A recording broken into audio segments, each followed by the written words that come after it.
तुमसे पहले वो जो एक शख्स यहां तख्तनशी था, तुमसे पहले वो जो एक शख्स यहां तख्तनशी था, उसको भी अपने खुदा होने पे इतना ही यकीन था।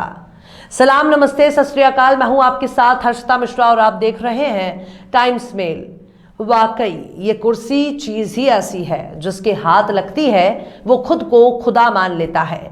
गुरूर में इतना चूर हो जाता है कि जमीन पर बैठने वाले इंसान ही वक्त के बड़े बड़े खुदाओं की नजर में इंसान नहीं रह जाता। तख्तो ताज और ये बादशाहत किसी की बपौती नहीं और ना ही ये किसी की जागीर है, बल्कि ये उस आवाम की दी हुई जिम्मेदारी है जो 5 साल पर खत्म हो जाया करती है। जनता अपना वोट के जरिए अपने नेता का चुनाव करती है, लेकिन कमबख्त कुर्सी के मोह ने इंसान को खुदा मानने पर मजबूर कर दिया। चुनाव के दौरान और चुनाव के बाद 2 तरह का गठबंधन देखने को मिलता है। एक वो गठबंधन होता है जिसमें एक खास पार्टी दूसरी सियासी पार्टियों के साथ मिलकर गठबंधन तैयार करती है, जिसके बारे में हम अक्सर देखते ही रहते हैं। इस तरह का गठबंधन पर्दे के पीछे नहीं होता, बल्कि दुनिया के सामने होता है। लेकिन दूसरा गठबंधन भी होता है जो किसी को नजर नहीं आता है। इस गठबंधन में वो लोग शामिल होते हैं जो गैर सियासी होते हैं। इसमें गोदी मीडिया को भी आप शुमार कर सकते हैं। सत्ता और तथाकथित पत्रकारों का गठबंधन बहुत ही खास तरीके से होता है। नेताजी से सवाल कैसे पूछना है, ये बात पहले ही तय हो जाया करती है। नेताजी थकते क्यों नहीं, कोई टॉनिक लेते हैं क्या, या फिर आप बटुआ रखते हैं क्या, जैसे कठिन सवालों को सुनकर दुनिया के बड़े बड़े पत्रकार और पत्रकारिता संस्थाएं आंखें फाड़कर हैरान भरी नजरों से देखती हैं कि अरे बंदरों, कहां से लाते हो चुन चुन कर ऐसे सवाल। लेकिन जब बिना सवालों जवाब तय किए सीधे तरीके से सत्ता में बैठे मठाधीशों से बिना लाग लपेट सवाल किया जाता है, तो नेताजी अक्सर दाएं बाएं झांकते नजर आते हैं। पत्रकार के सवालों को सुनकर उनके गले में बहुत जोर से प्यास लगती है और चुपचाप कैमरे के सामने ही फरार हो जाते हैं। कठिन और उलझा देने वाले सवालों से बचकर 9-2-11 होने की दास्तां आपने कई बार देखी होगी।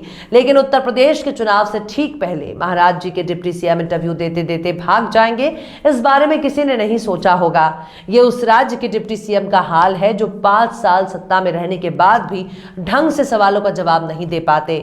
डिप्टी सीएम सवालों से इतना घबरा गए कि रिपोर्टर का कोविड मास्क खींच लिया और कैमरे से इंटरव्यू भी डिलीट करवा दिया। जी हां, गुंडों और बदमाशों को सबक सिखाते सिखाते खुद डिप्टी सीएम ही गुंडई पर उतर आए। अभी बीते साल ही डिप्टी सीएम केशव प्रसाद मौर्य का हिंदुत्व हिलोड़े मारने लगा था। अब उनकी भाषा मंच और सोशल मीडिया पर काफी हद तक बदल गई का मतलब कि उनकी भाषा सांप्रदायिक बन गई। खुद को कट्टर हिंदू दिखाने के चक्कर में देश के कानून और संविधान का पलीता लगाने में केशव प्रसाद मौर्य ने कोई कमी छोड़ी थी। केशव प्रसाद मौर्य ने उस वक्त ट्विटर पर लिखा था, अयोध्या काशी भव्य मंदिर निर्माण जारी है, मथुरा की तैयारी है। ऐसे में उस वक्त ये भी सवाल उठने लगा कि आखिर बीजेपी के नेताओं को क्या हो गया है जो अपने किए हुए काम का जिक्र नहीं कर रहे, बल्कि हर मामले में मंदिर और मस्जिद की बातें कर रहे हैं।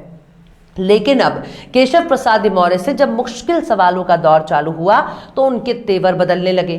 जब तक पत्रकार उनके बदलते तेवर को समझ पाते, तब तक केशव प्रसाद मौर्य डिप्टी सीएम से सीधे सड़क छाप मवाली में तब्दील हो चुके थे। आखिर क्यों डिप्टी सीएम हो गए गुस्से से लाल पीला? आखिर क्यों महाराज जी के मंत्री पत्रकार से करने लगे बदतमीजी? और क्यों इंटरव्यू छोड़कर खिसक लिए केशव प्रसाद मौर्य? बताएंगे आपको और भी बहुत कुछ। लेकिन आप अगर हमारे चैनल पर नए हैं और पहली बार हमारी वीडियो को देख रहे हैं तो आप हमारे चैनल टाइम्स मेल को सब्सक्राइब कर लें, वीडियो को लाइक कर दें और बेल आइकन का नोटिफिकेशन बटन भी प्रेस कर दें, ताकि बिना देरी हमारी हर खबर आपको मिलती रहे। लौटते हैं अब खबर की तरफ। उत्तर प्रदेश का चुनाव सिर पर सवार है। ऐसे में तमाम सियासी पार्टियों के बड़े नेताओं के चेहरे इस वक्त टीवी स्क्रीन पर खूब चमक रहे हैं। लेकिन कड़े सवालों को सुनकर नेताओं के तेवर कैसे बदलते हैं, इसका अंदाजा बीबीसी के एक हालिया इंटरव्यू से लगाया जा सकता है, जिसमें बीबीसी ने उत्तर प्रदेश के डिप्टी सीएम केशव प्रसाद मौर्य से कई मुद्दों पर बात की। लेकिन हाल ही में हरिद्वार के धर्म संसद में मुसलमानों के खिलाफ दिए गए बयानों पर जब उनसे सवाल पूछा गया, तब केशव प्रसाद मौर्य भड़क गए और सवालों सवालों से इतने नाराज हो गए कि उन्होंने इंटरव्यू बीच में ही रोक दिया। शुरुआत में जब डिप्टी सीएम से पूछा गया कि दूसरी पार्टियों के पास इतना पैसा नहीं है कि वो बीजेपी की तरह वर्चुअली चुनाव लड़ पाए, सपा नेता अखिलेश यादव ने मांग की है कि चुनाव आयोग उनको पैसे दे। इसके जवाब में केशव प्रसाद मौर्य ने कहा, मुझे लगता है कि अखिलेश यादव जी ने आज साहस का परिचय दिया है। 2017 की तरह 2022 में समाजवादी पार्टी का पराजय तय है। जनता किसी भी कीमत पर गुंडा राज, दंगा राज, माफिया राज, भ्रष्टाचार करने वालों को स्वीकार नहीं करना चाहती है। हार तो उनकी तय थी। उन्होंने आज साहस दिखाया है कि आज तिथि की घोषणा होते ही उन्होंने हार स्वीकार कर ली। उनको इसलिए मैं धन्यवाद देता हूं। जब उनसे पूछा गया कि भाजपा अपने प्रचार में जब माफिया के खिलाफ कार्रवाई का जिक्र करती है तो वो सिर्फ अतीक अहमद, मुख्तार अंसारी और आजम खान का नाम क्यों लेती है और विकास दुबे का नाम नहीं लेती, तब केशव मौर्य ने कहा, जिसके नाम से आम आदमी डरता हो वो व्यक्ति कौन है? जो इस समय राजनीति के अंदर अपराधीकरण के साक्षात स्वरूप हैं, जिनका नाम आप ले रहे हैं। पुलिस के साथ मुठभेड़ हुई, उसमें विकास दुबे मारे गए, वो घटना थी और उसका जवाब पुलिस वालों ने दिया। इसके बाद सवालों का जवाब का सिलसिला आगे भी जारी रहता है, लेकिन जब उनसे पूछा गया कि हरिद्वार में धर्म संसद में मंच से दिए गए हिंसा भड़काने वाले बयानों के बाद सूबे के मुख्यमंत्री चुप रहते हैं तो ऐसे बयान देने वालों को और बढ़ावा मिलता है और उनके हौसले और बढ़ते हैं। क्या आप लोगों को बयान देकर लोगों को भरोसा नहीं दिलाना चाहिए कि आप किसी खास मजहब के खिलाफ नहीं हैं? केशव प्रसाद मौर्य ने इसके जवाब में कहा कि भाजपा को प्रमाण पत्र देने की आवश्यकता नहीं है। हम सबका साथ, सबका विकास करने में यकीन रखते हैं। धर्माचार्यों को अपनी बात अपने मंच से कहने का अधिकार होता है। आप हिंदू धर्माचार्यों की बात क्यों करते हो? बाकी धर्माचार्यों के बारे में क्या क्या बयान दिए गए हैं, उनकी बात क्यों नहीं करते हो? यानी बीबीसी से हरिद्वार में धर्म संसद के सवाल पर ही केशव प्रसाद मौर्य की हालत पतली हो गई। उनके नथुने फूलने लगे। आखिर ऐसा सवाल कैसे कर दिया जिसका जवाब देने में हमारे पसीने छूट जाएंगे? केशव मौर्य से यह भी पूछा जाना चाहिए कि आखिर कितने दूसरे धर्मों के कौन से धर्माचार्य दूसरे धर्म नरसंहार का ऐलान करते हैं। केशव प्रसाद मौर्य को यह भी बताना चाहिए कि हरिद्वार धर्म संसद में हेड स्पीच देने वालों को उनका नैतिक समर्थन है या नहीं। सबका साथ, सबके विकास का जिक्र करने वाले केशव मौर्य को यह भी बताना चाहिए कि विकास के इस नारे में उस खास मजहब के लोग शामिल किए जाएंगे जिनकी सामूहिक हत्या करने का ऐलान हरिद्वार के धर्म संसद में किया गया। बहरहाल गुस्से की हालत में ही केशव प्रसाद ने जम्मू कश्मीर का भी जिक्र कर दिया।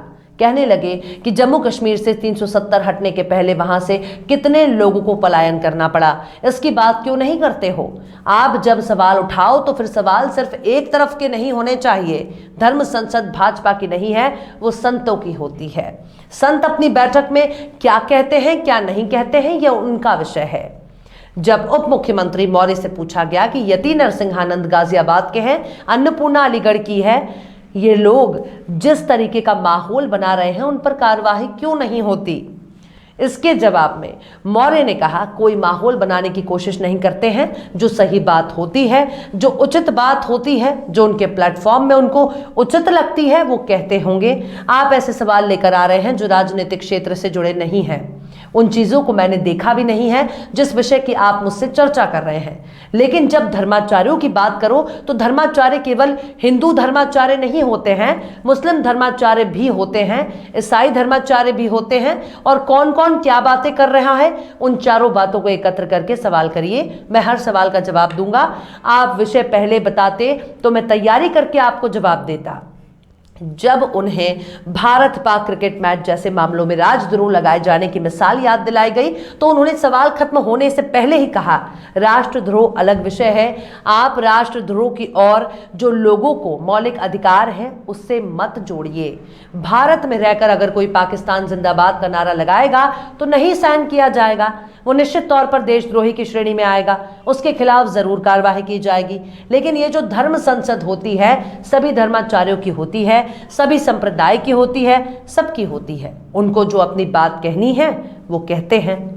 अब अगर केशव मौर्य के इस बयान पर बात करें तो केशव प्रसाद मौर्य ने धर्माचार्यों के बयान की जानकारी नहीं है, फिर भी वो उनका पक्ष ले रहे हैं। केशव मौर्य सवालों का रुख मोड़कर मुस्लिम और ईसाई धर्माचार्य की तरफ ले जाते हैं। केशव प्रसाद मौर्य को बताना चाहिए कि अयोध्या और मथुरा मंदिर का मामला धर्म से जुड़ा है या फिर राजनीति से। अगर मामला धर्म से जुड़ा है तो फिर बीजेपी और वो खुद इस मामले का राजनीतिकरण क्यों कर रहे हैं। लेकिन केशव प्रसाद मौर्य तो कुछ और राग अलाप रहे हैं। तकरीबन 10 मिनट तक सवालों के जवाब देने के बाद जब उप मुख्यमंत्री केशव प्रसाद मौर्य ने बीबीसी के रिपोर्टर से कहा कि वे केवल चुनाव के बारे में सवाल पूछें, बीबीसी के रिपोर्टर ने कहा कि यह मामला चुनाव से जुड़ा हुआ है। इस पर उप मुख्यमंत्री भड़क गए और उन्होंने रिपोर्टर से कहा कि आप पत्रकार की तरह नहीं बल्कि किसी के एजेंट की तरह बात कर रहे हैं। इसके बाद उन्होंने अपनी जैकेट पर लगा माइक हटा दिया, उन्होंने बातचीत वहीं रोक दी और कैमरा बंद करने के लिए कहा। उसके बाद उन्होंने बीबीसी रिपोर्टर का कोविड मास्क खींचा और सुरक्षा कर्मियों को बुलाकर जबरन वीडियो डिलीट करा दिया। कैमरामैन ने डिलीट कर दिए गए वीडियो को रिकवर करने में कामयाबी हासिल की। दोनों कैमरों से वीडियो डिलीट हो चुका है। इसकी तसल्ली केशव प्रसाद मौर्य के सुरक्षा कर्मियों ने कर ली थी, लेकिन कैमरे के चिप से वीडियो को रिकवर किया जा सका है। इसके बाद बीबीसी ने एनडीटीवी पर अपने 10 बजे के प्रोग्राम में केशव प्रसाद मौर्य के साथ बातचीत के वीडियो को बिना एडिट किए जारी किया है। यानी वीडियो में कुछ जोड़ा या उसमें से कुछ भी हटाया नहीं गया है। बीबीसी ने अपनी वेबसाइट पर रिपोर्टर का कोविड मास्क खींचने और वीडियो डिलीट करने की घटना का जिक्र किया और बताया है कि उनके साथ डिप्टी सीएम के जरिए किया गया हरकत कैमरा बंद होने के बाद की है, इसलिए उसका फुटेज मौजूद नहीं है। आप देख सकते हैं कि उप मुख्यमंत्री जैकेट में लगा माइक हटा रहे हैं, उसके बाद कैमरा बंद हो गया था। बीबीसी ने इस घटना पर गंभीर ऐतराज जाहिर करते हुए बीजेपी के राष्ट्रीय अध्यक्ष, बीजेपी के प्रदेश अध्यक्ष और राज्य के मुख्यमंत्री को आधिकारिक तौर पर एक शिकायत भेजी है, लेकिन हमारी खबर लिखे जाने तक कोई जवाब नहीं आया है। तो इस तरह से डिप्टी सीएम साहब के पास रिपोर्टर के सवालों का जवाब नहीं था। गनीमत है कि वो रिपोर्टर बीबीसी का था, वरना केरल का पत्रकार सिद्दीकी कंपन तो आपको याद ही होगा। लेकिन सत्ता का गुरूर अच्छे अच्छों को पागल कर देता है। फिर भी लोगों को ये नहीं भूलना चाहिए कि ये बादशाहत हमेशा कायम नहीं रहती। बहरहाल चलते चलते आखिर में राहत इंदौरी ने भी क्या खूब फरमाया है, जो आज साहिब मसनद हैं कल नहीं होंगे, जो आज साहिब मसनद हैं कल नहीं होंगे, किराएदार है जाती मकान थोड़ी है, सभी का खून है शामिल यहाँ की मिट्टी में, सभी का खून है शामिल यहाँ की मिट्टी में, किसी के बाप का हिंदुस्तान थोड़ी है। फिलहाल इस वीडियो में बस इतना ही। ये वीडियो आपको कैसा लगा कमेंट बॉक्स में आप जरूर बताइए। वीडियो पसंद आए तो लाइक करें। हमारे वीडियो लिंक को फेसबुक, ट्विटर, व्हाट्सएप पर अपने रिश्तेदार यार दोस्तों को भी शेयर करें और बेबाक, निष्पक्ष, स्वतंत्र पत्रकारिता को सपोर्ट करने के लिए आप हमारे यूट्यूब चैनल टाइम्स मेल को जरूर सब्सक्राइब करें। और हाँ, बेल आइकन की घंटी वाली बटन भी आप जरूर दबा दें ताकि आपको हमारे आने वाले नए वीडियो की नोटिफिकेशन फौरन ही मिल जाए। फिर मिलते हैं किसी और वीडियो में एक नई खबर के साथ। हर्षिता मिश्रा को दीजिए इजाजत। जय हिंद। तो देख लिया आपने हमारे इस वीडियो को। हमें उम्मीद है कि आपने हमारे वीडियो को लाइक किया होगा और दूसरों को भी शेयर किया होगा। अगर अभी तक आपने हमारे चैनल टाइम्स मेल को सब्सक्राइब नहीं किया है तो जल्दी से सब्सक्राइब कर दें और बेल आइकन भी प्रेस कर दें।